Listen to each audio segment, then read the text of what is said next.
नमस्कार दोस्तों। तो देखिए मित्रों, हम 1857 की क्रांति के बारे में पढ़ रहे थे और सारा जो फैक्ट के थ्रू पूरे एक एक पॉइंट है मैंने आपको समझा दिया था सारा पहले। तो अब जो नोट्स हैं एक बार इन नोट्स को देख लेते हैं, जो मेन मेन पॉइंट हैं। तो 1857 की जो क्रांति की विद्रोह की तिथि है वो कितनी निर्धारित की गई थी? 31 मई को। 29 मार्च 1857 को बैरकपुर छावनी के सैनिक मंगल पांडे ने कारतूसों का प्रयोग करने से इनकार कर दिया था। और कौन सी रेजिमेंट थी ये? 34वीं यानी 34वीं जो है वो रेजिमेंट। अंग्रेज अधिकारी सार्जेंट जो हुरसन व लेफ्टिनेंट बाग को गोली मार दी गई, किसके द्वारा? मंगल पांडे के द्वारा। और इसमें जो हुरसन है ये बच जाता है और बाग की मृत्यु हो जाती है। 8 अप्रैल 1857 को मंगल पांडे को फांसी हो जाती है और 34वीं जो रेजिमेंट थी उस रेजिमेंट को भंग कर दिया गया। तो ये पूरी चीजें डिटेल में आपको मैंने सारी एक एक चीज समझा दी थी। जो एक्स्ट्रा पॉइंट, एक्स्ट्रा बिंदु, एक्स्ट्रा तथ्य जितने आपको बताए वो सब एक तरह से समझाने के लिए थे। महत्वपूर्ण जितने पॉइंट है वो सब ये आपके नोट्स में लिखे हुए हैं। तो जब आपको जो समझाया था उसमें जो एक्स्ट्रा पॉइंट आपको बताए वो लिखना चाहें तो आप नोट्स को जब नोट डाउन करें तो आप उनको साथ में लिख सकते हैं। नहीं तो कोई ऐसी इतनी आवश्यकता नहीं है। जो मेन मेन पॉइंट है वो नोट्स के रूप में मैंने आपको लिख दिए हैं। मंगल पांडे रहने वाला कहाँ का था? तत्कालीन गाजीपुर। तो उस समय के गाजीपुर में और आज का बलिया यूपी का रहने वाला था। 10 मई 1857 को मेरठ में सैनिकों के द्वारा विद्रोह कर दिया जाता है। मेरठ में अंग्रेज अधिकारी कौन थे? General habit. तो इनके द्वारा जो है वो कोई प्रयास नहीं किया गया इनको रोकने का और इन्होंने इनको जाने दिया कि जहां जा रहे हैं इनको जाने दो। 11 मई को जो विद्रोही है वो कहां पहुंचते हैं? दिल्ली पहुंच जाते हैं। दिल्ली पहुंचने के बाद 12 मई को दिल्ली पर अधिकार कर लिया और बहादुर शाह द्वितीय को अपना नेता और पुनः भारत का सम्राट घोषित कर दिया।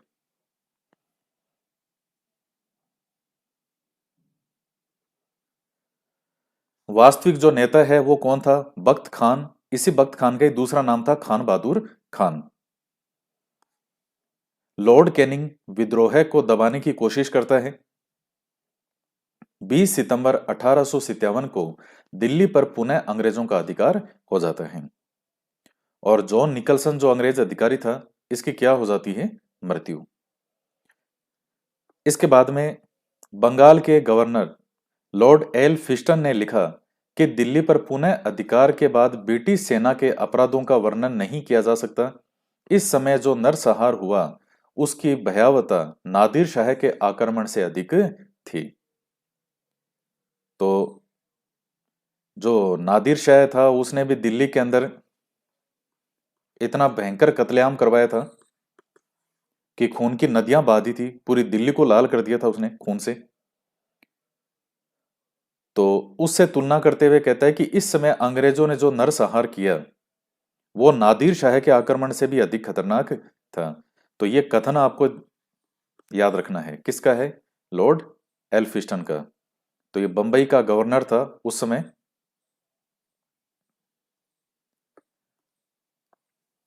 हडसन ने सम्राट को बंदी बना लिया और निर्वासित कर बेगम जिनत महल के साथ कहां भेज दिया? रंगून भेज दिया। तो और वहीं जो है फिर मृत्यु हो जाती है किसकी? बहादुर शाह जफर की। सम्राट के पुत्र मिर्जा मुगल व मिर्जा ख्वाजा सुल्तान तथा पौत्र मिर्जा जो है अबू बकर, ये मिर्जा है, अबू बकर को लाल किले के सामने गोली मार दी। फिर बख्त खां की जो मृत्यु है वो 13 मई 1859 को हो जाती है। तो ये थोड़ा सा तिथि आप ध्यान में रखना। इसके बाद में देखिएगा जो मशहूर शायर थे मिर्जा गालिब, वो भी उस समय कहाँ थे? दिल्ली में। इसके बाद है लखनऊ में 4 जून 1857 को होता है विद्रोह। बेगम हजरत महल ने अपने अल्प वयस्क पुत्र विरजिस कादिर इसे नवाब घोषित कर दिया, क्योंकि मैंने आपको बताया था कि जो अवध है उसको अंग्रेजों ने कुशासन के आरोप में हड़प लिया था, जो लॉर्ड डलहौजी की नीति थी। और हालांकि वो इस नीति में यह नहीं आता था अवध, लेकिन उसने कुशासन का आरोप लगा करके इसको हड़प लिया। तो सबसे ज्यादा जो सैनिकों में नाराजगी थी वो इस चीज को लेकर के भी थी कि अवध आपका इतना वफादार था, इसके बावजूद भी आपने इसको हड़प लिया। और नवाब वाजिद अली शाह था, उसको यहां से बाहर रवाना कर दिया था। तो बेगम हजरत महल ने अपने अल्पवयस्क पुत्र को नवाब घोषित कर दिया और विद्रोह कर दिया। Henry Lawrence, English, general Havelock और आउटरम, ये कई अंग्रेज अधिकारी सामना करते हैं, लेकिन सब असफल हो जाते हैं। नवंबर 1857 में सर कालीन कैंपबेल ने पुनः अधिकार कर लिया और बेगम कहाँ चली गई, नवाब ये नेपाल चली जाती हैं। तो पुनः अधिकार करने वाला कौन था? कैंपबेल। इसके बाद में कानपुर की बात करते हैं तो 5 जून को होता है। पेशवा बाजीराव द्वितीय के दत्तक पुत्र नाना साहेब, जिनको धोंदू पंत भी कहते थे, ने नेतृत्व किया। तात्या टोपे और अजीमुल्ला खान ने क्या किया था? सहयोग किया। ये जो 31 मई वाली योजना थी ये इनकी थी, ये अजीमुल्ला खान, ये नाना साहेब, तात्या टोपे, इन्होंने मिलकर किया था कि 31 मई को हम एक साथ सामना करेंगे।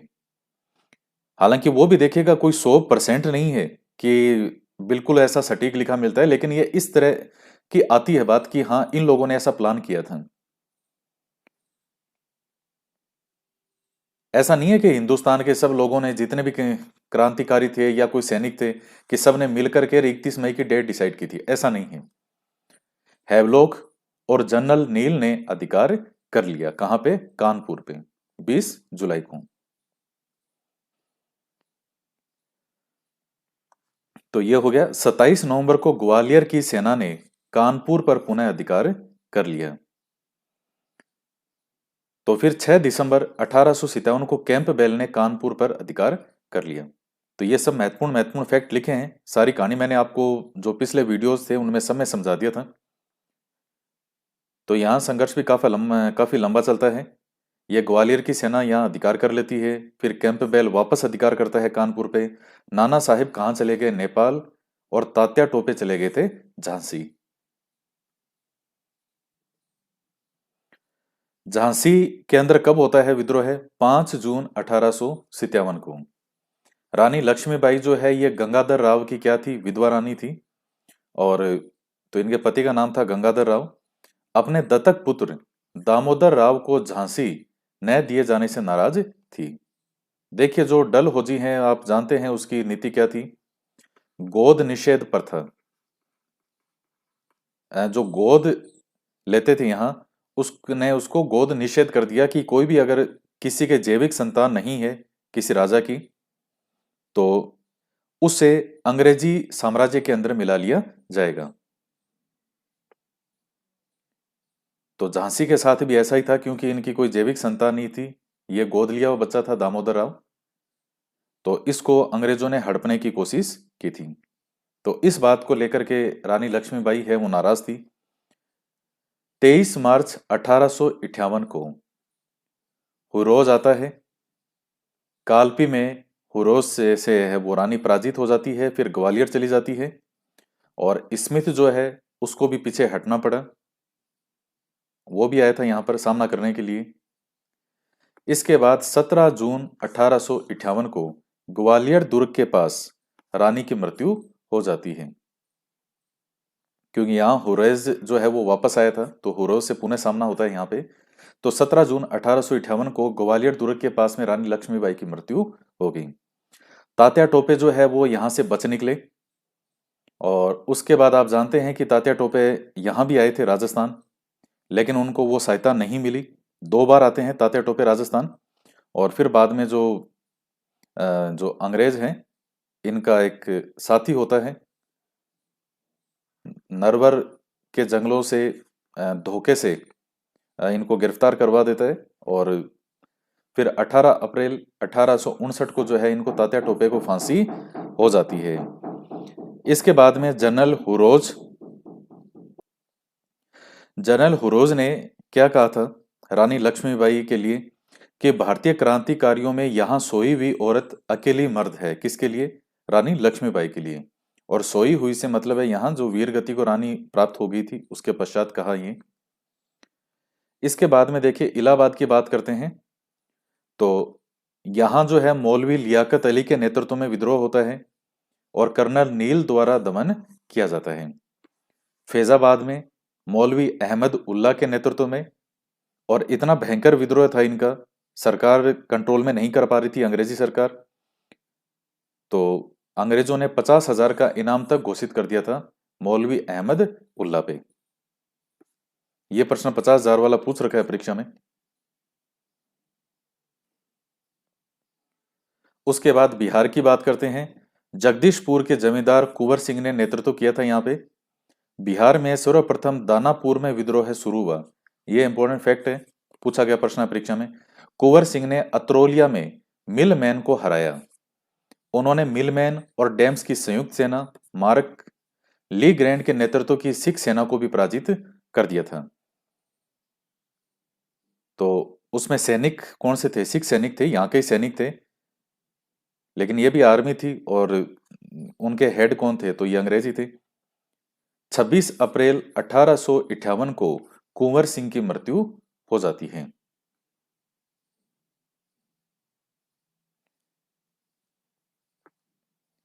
इसके बाद असम। तो अंतिम राजा पुरंदर सिंह के दीवान मनीराम दत्त ने राजा के पोते कंदप्रेश्वर सिंह को राजा घोषित कर दिया। अंग्रेजों ने इसको विद्रोह माना और मनीराम दत्त जो है ये दीवान था, इसको फांसी दे देते हैं। उड़ीसा में किसने किया था? संबलपुर के राजकुमार सुरेंद्र शाही और उज्जवल शाही ने विद्रोह किया था। फिर कुल्लू में, तो यहाँ हिमाचल प्रदेश में राजा प्रताप सिंह और भाई वीर सिंह ने विद्रोह किया था। और राजस्थान के अंदर भी आप जो राजस्थान की क्रांति थी उसमें पढ़ चुके हो कि राजस्थान में भी विद्रोह होता है। इसके बाद महाराष्ट्र की बात करते हैं। तो महाराष्ट्र में विद्रोह का जो प्रारंभ है वो रंगो बापूजी गुप्ते ने किया था। हैदराबाद में सोनाजी पंत और रंगराव पांगे ने विद्रोह किया। अब कुछ महत्वपूर्ण कथन है कि किसने क्या कहा। तो सभ्यता और बर्बरता के बीच संघर्ष, ये किसने कहा था? टी.आर. होम्स। सभ्य इन्होंने अपने आप को बताया अंग्रेजों को, और बर्बर यहाँ के लोगों को। तो कहा कि ये तो सभ्यता और बर्बरता के बीच संघर्ष था।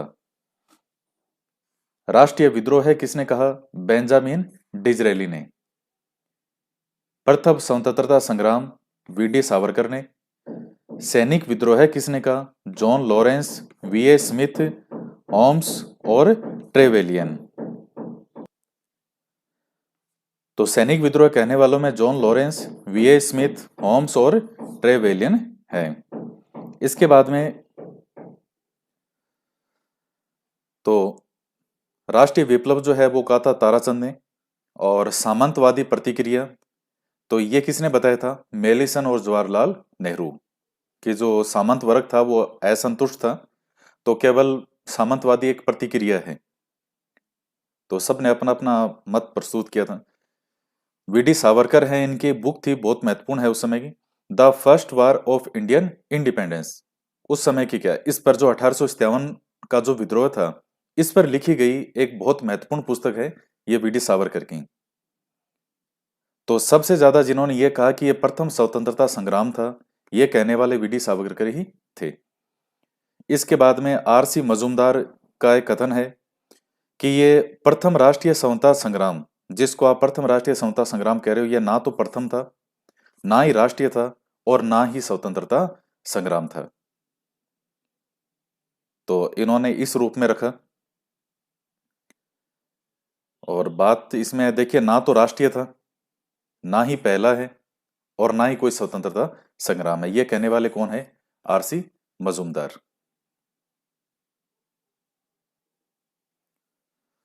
तो विद्रोह के परिणाम क्या होते हैं? भारतीय प्रशासन का नियंत्रण अब कंपनी से छीन करके और ब्रिटिश क्राउन को सौंप दिया गया।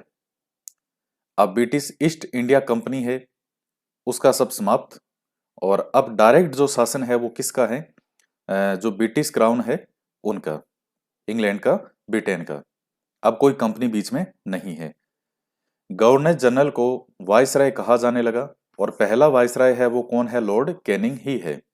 वैसे अंतिम गवर्नर जनरल कहें उस समय का तो लॉर्ड कैनिंग ही था, क्योंकि ईस्ट इंडिया कंपनी की ओर से जो गवर्नर जनरल है वो लॉर्ड कैनिंग ही था 1857 के समय।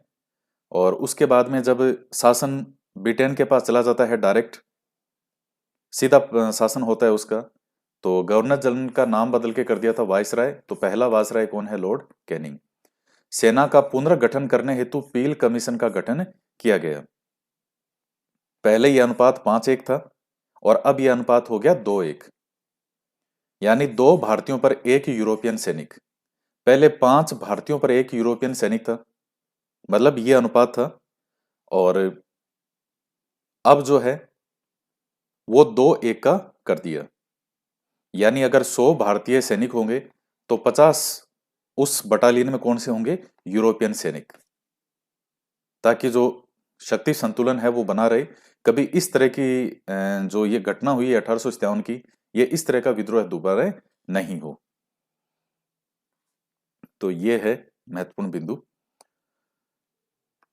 तो ये 1857 की जो क्रांति है या विद्रोह जो है, ये आपका टॉपिक कंप्लीट होता है। और आगे जो अब नेक्स्ट टॉपिक है उसको हम आगे के वीडियोस में कंटिन्यू करेंगे।